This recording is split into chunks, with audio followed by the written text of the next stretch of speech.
भाग 18। अजय जी की बात सुनकर मानव जी थोड़े हैरान रह गए। तभी अजय जी फिर से बोले, दरअसल हमें आपकी बेटी पसंद है, अपनी बेटी के लिए। तो हमने सोचा एक बार दोनों परिवारों को आपस में मिल लेना चाहिए, जान पहचान कर लेनी चाहिए, फिर ही किसी बात को आगे बढ़ाना चाहिए। देखिए हम समझ सकते हैं जो अचानक कॉल पर आपसे ये सब कहना काफी अजीब है, इसलिए हम चाहते हैं कि एक बार हमें मिल लेना चाहिए।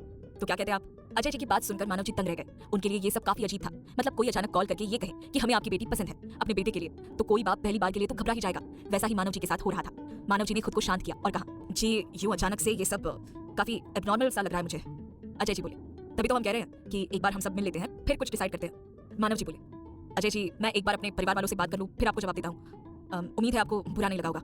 अजय जी बोले, अरे बिल्कुल नहीं, हम समझते हैं, हम भी एक बेटी के बाप हैं। आप अपने परिवार से बात कर लीजिए, उसके बाद हमें इन्फॉर्म कर दीजिएगा। मानव जी बोले, जी जी जरूर, मैं आपको जल्दी कॉल करता हूँ। दोनों ने एक दूसरे को नमस्ते किया और कॉल कट कर दिया। कॉल काटते ही मानव जी ने गहरी सांस ली और अपने बेटे बीवी के सामने देखने लगे। मिहिर उनके चेहरे को देखकर बोला, क्या हुआ पापा, किसका कॉल था? मानव जी ने दोनों को सब कुछ बता दिया। मिहिर तो हैरान रह गया, वही सोनल जी के चेहरे पर मुस्कान आ गई। उनकी बेटी के लिए इतने अच्छे घर से रिश्ता जो आया था। मिहिर बोला, पापा सच में उन्होंने ऐसा कहा क्या? मानव जी बोले, हाँ उन्हें अपने बेटे के लिए अपनी रूफी का हाथ चाहिए। सोनल जी बोली, मेरी रूफी का नसीब जग रहा है, देखो ना उसके लिए इतने बड़े और अच्छे खानदान से रिश्ता आया है। मिहिर बोला, मम्मी प्लीज पहले से ही कुछ भी मत सोचो, बड़ा खानदान है तो क्या हुआ, इंसान भी तो अच्छे होने चाहिए। मानव जी बोले, अजय जी की गारंटी तो मैं ले सकता हूँ कि वे बेहद सुलझे हुए और सभ्य आदमी हैं। मिहिर बोला, उनकी माँ मिसेस सुमित्रा रंजन प्रताप राणा मेरी ऑल टाइम पेशेंट है। उनकी माँ को हार्ट की प्रॉब्लम है, वे मेरी द्वारा लिखी गई दवाइयां ही लेती हैं। मैं उनसे कई बार मिला हुआ हूँ, उनका स्वभाव काफी अच्छा है और चंचल भी है। सोनल जी बोली, चलो अच्छा है ना, उनके खानदान में से 2 लोगों को तो जान लिया हमने। मिहिर बोला, इनको जानने से कुछ नहीं होगा, हमें मेन आदमी के बारे में पता लगाना चाहिए, यानी कि राणा खानदान का वारिस मिस्टर अभ्युत प्रताप राणा, जिसका रिश्ता हमारी रूफी के लिए आया है। हमारे लिए इसे जानना जरूरी है क्योंकि मन्नत को इनके साथ जिंदगी बितानी है। मानव जी बोले, अभ्युत का नाम तो कौन नहीं जानता, बिजनेस वर्ल्ड का बादशाह है वो, इंडिया की जानी मानी हस्ती है। इसके अलावा विदेशों में भी उसका पर्चा कायम है, काफी होनहार है, इतनी सी उम्र में काफी कामयाब हो गया है। मिहिर बोला, और जनाब का गुस्सा, उसके चर्चे नहीं सुने क्या आपने? मोस्ट एंग्री यंग मैन की लिस्ट में शुमार है ये बिजनेस का बादशाह, और उसी का रिश्ता अपनी मासूम भोली रूफी के लिए आया है। कुछ समझ रहे आप? मानव जी बोले, गुस्सा किसको नहीं आता बताओ, तुम खुद को कैसे भूल गए हो? तुम्हारा गुस्सा तो या तो आर या पार वाली सिचुएशन खड़ी कर देता है, तो वैसे ही उसे भी गुस्सा आता होगा, आखिर है तो गर्म खून ही तुम्हारी तरह। और मन्नत पर कोई गुस्सा कर ही नहीं सकता, उसकी शक्ल देखी है? सोनल जी बोली, ये आप दोनों क्या फालतू की बहस करने में लगे हो? अरे उन लोगों ने सिर्फ मिलने के लिए कहा है, तो एक बार मिल लेते हैं ना, रिश्ता करना नहीं करना वो बात की बात है। मानव जी बोले, हाँ तुम सही कह रही हो, ठीक है तो बुला लूं इन लोगों को? सोनल जी बोली, हाँ एक बार बात करने में क्या हर्ज है, बुला लीजिए। मानव जी मिहिर की तरफ देखने लगे तो उसने भी हाँ में सर हिला दिया। मानव जी ने कुछ देर रुककर फिर अजय जी को कॉल कर दिया। अजय जी ने कॉल उठाया और कहा, जी मानव जी कहिए क्या जवाब है आपका? मानव जी बोले, अजय जी आप और आपका परिवार सादर आमंत्रित है हमारे घर पर, जब आपको उचित लगे आप पधारिए। अजय जी के चेहरे पर खुशी आ गई और वो बोले, जी जरूर, आपको कोई दिक्कत ना हो तो क्या हम आज शाम तक आ सकते हैं? मानव जी बोले, जी जरूर, आपका स्वागत है। ठीक है तो आज शाम को 4 बजे की मीटिंग फिक्स रही हमारी। मानव जी बोले, जी। मानव जी और अजय जी ने बात करने के बाद कॉल कट कर दिया। मानव जी सोनल जी को देखकर बोले, अब हमें रूफी को समझाना होगा। मिहिर बोला, हाँ उसका कोई भरोसा नहीं, बखेड़ा खड़ा कर देगी। सोनल जी बोली, मैं बात कर लूंगी उससे, आप दोनों अपना अपना काम निपटाकर जल्दी से घर लौटाना, काफी तैयारी करनी पड़ेगी। आप दोनों आओगे तब तक काफी काम नौकरों से करवा दूंगी। मानव जी और मिहिर ने हाँ कहा और अपने काम के लिए निकल गए। सोनल जी ने आह भरी और सीधा मन्नत की रूम की तरफ चली गई। मन्नत नहा धोकर अपने बाल बना रही थी। सोनल जी उसके पास आई और बोली, आज कोई अच्छी सी इंडियन वेयर पहन लेना, शाम को मेहमान आ रहे हैं। मन्नत हैरानी से उनकी तरफ देखकर बोली, कौन आ रहा है? सोनल जी बोली, रूफी तुझे देखने के लिए लड़की वाले आ रहे हैं। मन्नत के तो होश उड़ गए। उसे सबसे पहले अभ्युत का ख्याल आया क्योंकि वो उससे शादी करने जा रहा है और ऐसे में कोई और लड़का उसे देखने कैसे आ सकता है? अगर ये बात अभ्युत को पता चली तो वो तूफान खड़ा कर देगा। मन्नत ने कंघे को साइड में रखा और बोली, कौन देखने आ रहा है मम्मी? सोनल जी बोली, राणा परिवार। मन्नत को एक और झटका लगा, इसका मतलब अभ्युत ने अपनी चाल चल ही दी थी। मन्नत को बहुत डर लग रहा था, अब अभ्युत उसके घर तक पहुंच रहा था, पता नहीं अब आगे क्या होने वाला था, कैसे वो इन सब का सामना करेगी। सोनल जी ने उसके बालों को ठीक किया और प्यार से बोली, देख बेटा घबराने की जरूरत नहीं है, अब तेरी उम्र ही ऐसी है कि रिश्ते आने शुरू हो गए हैं, और अगर अच्छा लड़का मिल रहा है तो टाइम से शादी कर देना ठीक ही होता है, और वैसे अभी तो सिर्फ देखने आ रहे हैं, चिंता मत कर।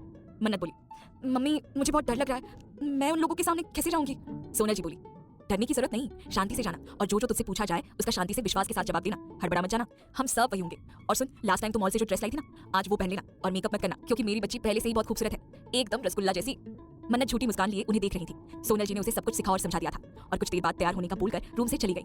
मन्नत जोर जोर से सांस लेने लगी। उसे अभ्युत का जुनूनी चेहरा नजर आ रहा था, पता नहीं वो क्यों उसके पीछे पड़ा है और अब तो घर पर भी आ रहा है। मन्नत डरती हुई सारे काम फटाफट करने लगी। कुछ देर बाद मिहिर और मानव जी भी घर वापस आ गए थे और सब लोग मिलकर तैयारियों में जुट गए। दोपहर के 3 बज चुके थे, सभी तैयारियां भी हो चुकी थी। मन्नत सुबह से किसी के सामने नहीं जा रही थी, उसे सबसे शर्म आ रही थी। सोनल जी उसके रूम में गई तो अपनी बेटी को देखती ही रह गई। मन्नत लाल रंग के लॉन्ग शिफॉनी गाउन में बेहद खूबसूरत और आकर्षक लग रही थी और साइड में लाल दुपट्टा भी डाल रखा था। सोनल जी उसके पास आई और उसके बालों को ठीक करने लगी। उनके हाथ में लाल चूड़ियां थी जो उन्होंने मन्नत को पहना दी और प्यार से बोली, तुझसे कौन प्यार न करे मेरी खूबसूरत रूफी, देखना तुझे एक पल में पसंद कर लेंगे वो लोग, नजर न लगे मेरी लाडो को।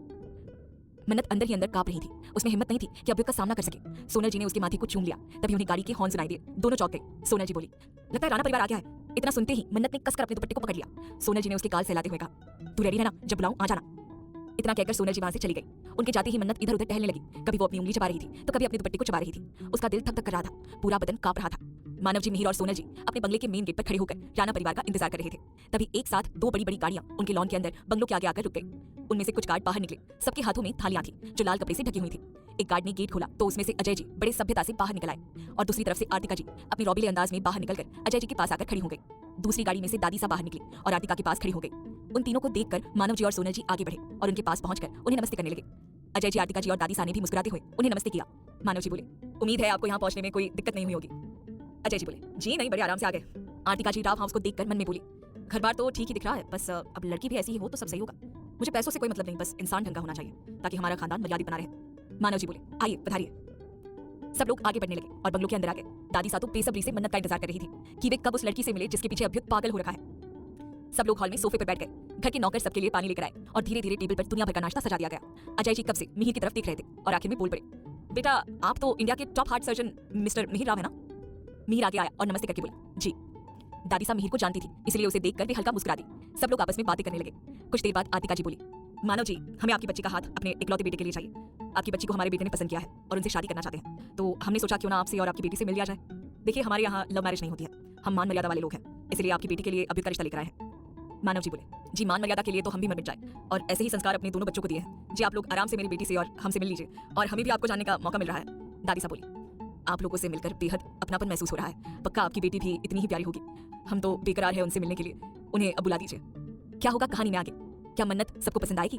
जानने के लिए सुनते रहिए माय डेडली सीक्रेट लव, सिर्फ प्रतिलिपि एफएम पर। भाग 19। दादी सा बोली, आप लोगों से मिलकर बेहद अपनापन महसूस हो रहा है। पक्का आपकी बेटी भी इतनी ही प्यारी होगी। अब जल्दी उन्हें बुला लीजिए, हम उनसे मिलने के लिए बेताब है। सोनल जी बोली, जी जरूर, अभी ले आती हूं उसे। इतना कहकर सोनल जी सीधा ऊपर मन्नत के रूम की तरफ चली गई। रूम में मन्नत अभी भी इधर उधर टहल रही थी। सोनल जी ने उसका हाथ पकड़ा और उसे रोकते हुए बोली, बस कर, कितना चलेगी? पैर दर्द करने लग जाएंगे। मन्नत बोली, क्या करूं, बहुत घबराहट हो रही है। सोनल जी बोली, अच्छा आप चल मेरे साथ, नीचे तुझे बुला रहे हैं। मन्नत बोली, मम्मी मुझे नहीं जाना प्लीज। सोनल जी बोली, चुप कर पागल, कहा ना सिर्फ देखने आए हैं और छोटे मोटे सवाल पूछेंगे बस, अब चल। मन्नत का बिल्कुल मन नहीं था बाहर जाने का, पर अब उसे जाना ही पड़ेगा। अपनी मम्मी का हाथ पकड़कर मन्नत रूम से बाहर निकल आई और सर झुकाकर नीचे देखती हुई सीढ़ियों से नीचे उतरने लगी। हॉल में सब लोग बेताबी से उसका इंतजार कर रहे थे। तभी सोनल जी मन्नत को लेकर वहां पहुंच गई। मन्नत उनके पीछे चुपचाप सर झुकाकर खड़ी थी। राणा परिवार मन्नत को देखने के लिए बेताब हो रहे थे। आर्तिका जी मन्नत को ऊपर से नीचे तक देखने लगी। दादी सा ने प्यार से उसे देखा और कहा, आओ बेटा यहाँ बैठो मेरे पास। मन्नत अपनी जगह पर जमसी गई थी। तभी सोनल जी ने उसका हाथ पकड़ा और उसे ले जाकर दादी सा के बगल में बैठा दिया। राणा परिवार मन्नत के चेहरे को देखने के लिए उत्सुक थे, पर वो सर झुकाकर बैठी थी। दादी सा प्यार से उसे देख रही थी। उन्होंने मन्नत की ठुड्डी को हल्के से पकड़ा और ऊपर कर दिया। दादी सा की आंखों में चमक आ गई। अजय जी और आर्तिका जी भी बिना पलके झपकाए मन्नत की खूबसूरत चेहरे को देखने लगे। मन्नत बहुत प्यारी और खूबसूरत लग रही थी। उसके चेहरे पर शर्म साफ साफ दिख रही थी। आर्तिका जी के चेहरे पर अचानक ही गुरूर छाने लगा। उन्हें अपने बेटे की पसंद पर नाज हो रहा था। मानना पड़ेगा अभ्युत को, उन्होंने अपने लिए एक बेहद खूबसूरत लड़की को चुना है जो उनके खानदान की शान को और बढ़ा देगी, उसे रोशन कर देगी अपनी चमक से। अजय जी भी प्यार से मन्नत को देख रहे थे। काफी प्यारी बच्ची लग रही थी वो। दादी सा का मन हुआ कि वे मन्नत को चूम ले, उन्हें वो इतनी ज्यादा प्यारी लगी थी। दादी सा बोली, बहुत खूबसूरत है आपकी बेटी, किसी की नजर न लग जाए बच्ची को। मानव जी और सोनल जी प्यार से अपनी मासूम सी बेटी को देख रहे थे। उन्हें गर्व हो रहा था अपनी बेटी पर। आर्तिका जी ने मन्नत की तरफ देखा और बोली, आपका कोई निकनेम है क्या बेटा? मन्नत थोड़ा घबराने लगी। तभी दादी सा ने उसका हाथ पकड़ा और कहा, बेझिझक होकर बोलो बेटा, हम सब अपने ही हैं। मन्नत ने बड़ी मासूमियत से हाँ में सर हिला दिया। उसकी मासूमियत पर पूरा राणा परिवार फिदा हो रहा था। मन्नत ने अपनी आंखें झुका ली और बेहद धीमी पर हसीन आवाज में बोली, मेरा निकनेम रूफी है। सब लोग उसकी आवाज के भी दीवाने हो गए थे। सच में अभ्युत की पसंद कभी गलत हो ही नहीं सकती थी। उसे तो हीरा मिलने जा रहा था मन्नत के रूप में। आर्तिका जी को भी उसकी आवाज अच्छी लग रही थी। उन्होंने फिर से कहा, अच्छा आपने कहाँ तक पढ़ाई की है? मन्नत बोली, जी मैंने बीए की डिग्री ले ली है और अब मैं ज्योग्राफी सब्जेक्ट में प्रैक्टिकल कर रही हूँ। इसके अलावा मैं राजस्थान गवर्नमेंट एग्जाम की तैयारी भी कर रही हूँ। पर देखो ना, वैकेंसी नहीं आ रही है, मैं कब से वेट कर रही हूँ। मन्नत बात करते करते भूल गई थी कि सामने कौन बैठा है और वो अपनी बातों के पिटारे खोलने लगी। हालांकि उसकी मासूम बातें सबके मन को मोह रही थी। सोनल जी को थोड़ा डर लगने लगा था कि कहीं ये लड़की फ्लो में कुछ ज्यादा ना बोल जाए। दादी सा उसके मासूम चेहरे को देखकर बोली, अरे मासूम बच्ची, तुम इतना चिंता मत करो, वैकेंसी निकाल देगी सरकार। मन्नत को दादी सा का बर्ताव अच्छा लग रहा था। वो सब कुछ भूलकर उनसे बातें करने ही वाली थी कि तभी सोनल जी बोली, मन्नत पढ़ाई में काफी होनहार है, डेली प्रैक्टिकल भी करने जाती है, आप लोग मिल लीजिए इससे और जो पूछना है पूछ लीजिए। दादी सा बोली, इस मासूम बच्ची से हम क्या ही पूछें, हमें तो बहुत पसंद आई मन्नत उर्फ रूफी। इनकी और अभ्युत की जोड़ी एकदम परफेक्ट होगी। आर्तिका जी बोली, मन्नत बेटा, आपकी हॉबीज क्या क्या है? सोनल जी और मानव जी एक दूसरे के सामने देखने लगे, क्योंकि उन्हें पता था कि रूफी की हॉबीज पूरे दिन खाना खाना या फिर नींद लेना ही थी। इसके अलावा वो बड़ी मुश्किल से कभी कभी पेंटिंग कर लेती थी। किचन से तो उसका दूर दूर तक कोई लेना देना ही नहीं था। मन्नत ने अपनी माँ की तरफ देखा तो उन्होंने कुछ इशारा कर दिया। मन्नत धीमे से बोली, मुझे लिखना पसंद है, इसके अलावा मैं ट्रैवलिंग करना भी पसंद करती हूँ। आतिका जी और बाकी सबको उसके जवाब संतोषजनक लग रहे थे। राव परिवार ने चैन की सांस ली। चलो, उनकी रूफी ने ढंग का जवाब तो दिया। मन्नत की तो हालत खराब हो रही थी, पर उसे एक बात का सुकून था कि अभ्युत यहाँ नहीं था, वरना तो मन्नत का मुंह भी नहीं खुलता। मन्नत को राणा परिवार ठीक ही लग रहा था। ये लोग अभ्युत के जितने अजीब और गुस्से वाले नहीं थे। अचानक मन्नत की नजर सामने टेबल पर पड़े नाश्ते पर पड़ी। उसकी आंखों में चमक आ गई। उसने काफी समय से कुछ खाया नहीं था। मिहिर ने मन्नत की नजरों का पीछा किया और अपना माथा पीट लिया। ये लड़की सच में पागल है, इसकी नजर हमेशा खाने पर ही रहती है। मन्नत ने बड़ी मुश्किल से खुद को रोक रखा था। इतने टेस्टी फूड को देखने के बाद भी दादी सा का तो मन्नत पर दिल आ गया था। उनकी तो नजरें ही नहीं हट रही थी मन्नत पर से। उन्हें तो मन्नत ही अपनी पोता बहू के रूप में चाहिए थी। सब लोग एक दूसरे से बात करने लगे और जान पहचान निकालने लगे। राव परिवार को भी राणा परिवार पसंद आ रहा था अपनी बेटी के लिए। सब लोग काफी सभ्य और सुसंस्कृत लग रहे थे, और तो और इनका खानदान पढ़ा लिखा भी था, तो मन्नत के लिए एकदम सही था। अब बस लड़के से मिलने की देरी थी, क्योंकि मेन तो वही था। राव परिवार अभ्युत से मिलना चाहता था, बाकी सब तो उन्हें अच्छा लगा था। राणा परिवार ने मन्नत से कुछ और सवाल पूछे, जिनके उसने सही से जवाब भी दे दिए थे। राणा परिवार को भी मन्नत अच्छी लग रही थी। अजय जी और दादी सा तो पूरे मन से तैयार थे मन्नत के लिए, पर आरतिका जी अभी भी श्योर नहीं थी। वो अपनी बाज जैसी नजरों से मन्नत को, उसके हाव भाव को ऑब्जर्व कर रही थी कि कुछ गड़बड़ तो नहीं है, पर उन्हें एक ही बात समझ आ रही थी कि ये लड़की थोड़ी भोली और मासूम सी है, पढ़ी लिखी और सुसज्जित भी है। खूबसूरती की तो कोई हद ही नहीं है, क्योंकि मन्नत बेहद खूबसूरत और आकर्षक लग रही थी। अजय जी ने आरतिका जी को इशारा किया तो वो धीरे से उनके कान में बोली, हमें तो ठीक लग रही है, बाकी आप बताइए आपको कैसी लगी। अजय जी बोले, हमें तो बहुत पसंद आई है ये बच्ची, सच में ये हमारी बेटी की जिंदगी को रोशन कर देंगे। आतिका जी वापस मन्नत के चेहरे को देखने लगी। मानव जी ने सोनल जी की तरफ देखा तो उन्होंने भी हाँ में सर हिला दिया। अजय जी ने दादी सा की तरफ देखा तो उन्होंने भी खुशी से हाँ में सर हिला दिया। अजय जी पानी का ग्लास टेबल पर रखते हुए बोले, मानव जी, हमें तो आपकी बेटी अपने बेटे के लिए पसंद आई है। हम तो तैयार हैं इन्हें राणा परिवार की बहू बनाने के लिए। आप अपने विचार बताइए। मानव जी थोड़ा घबरा गए थे। उनके लिए ये सब पहली बार था। जो अचानक वो जवाब कैसे दे सकते हैं? उनके लिए मन्नत उनकी जिंदगी है और उसके साथ वे सब कुछ बेहतर से बेहतरीन करना चाहते हैं। उन्हें भी राणा परिवार एकदम सही लगा था और शक की तो कोई गुंजाइश नहीं थी, क्योंकि राणा खानदान को कौन नहीं जानता था।